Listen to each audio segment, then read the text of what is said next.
I'm Peter Schriepel, and I like to make stuff. Today, we're going to make this GoPro 360-degree rig. So, what is this rig good for? Well, also including that explosion, it was also used for this.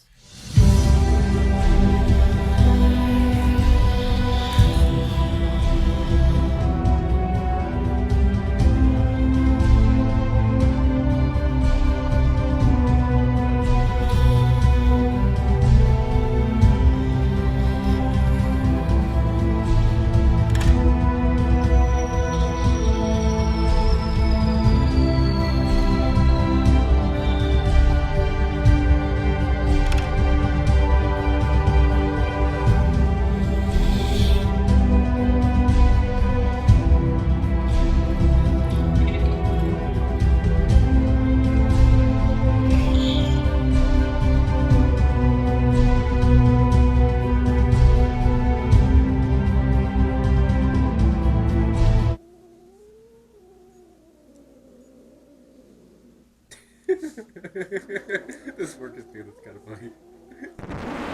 Alright, so first thing when building this rig is we're going to cut out all these parts.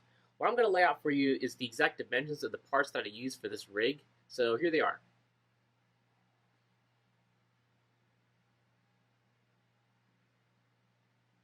Alright, for this rig, the first thing you're going to do is you want to get your materials. What I used was some pine board I got from Lowe's, a skateboard wheel, and some of the hardware that went with it. Please note that when you do build this, you're going to need to find a screw that's long enough to go through your skateboard wheel and also through your 2 layers of pine board. Next thing I got was a GoPro mount to hold my GoPro or whatever camera you choose to use. And the last thing we're going to need are some feet that I stole from the bottom of a chair. Once you got all your parts cut out, what I'm going to do is start building the base first. So I took the feet I stole from the chair and nailed them to the bottom. Now it's time to make the revolving part that's going to hold our GoPro and our counterweight.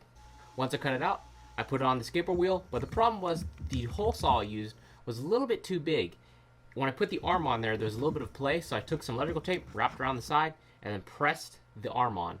It was a really nice, snug, tight fit. If you guys are having a problem with this, you can probably use a little bit of glue to make it tighter, but it wasn't necessary for me. Once the arm assembly spins freely, we can make the platform piece that will hold our materials that we're going to film or do whatever with.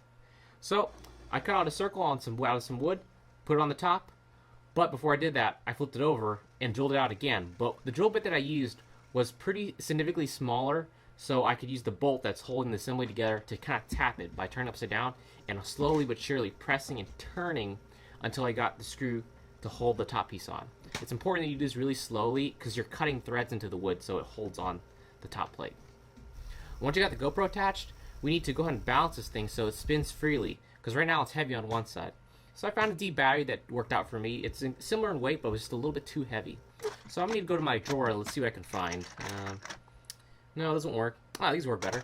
I got some loose rounds of 556. We're going to glue them on the other side until I get this thing to balance just right. You can flip it over on its side to see where it bounces. And now it should be able to spin real freely.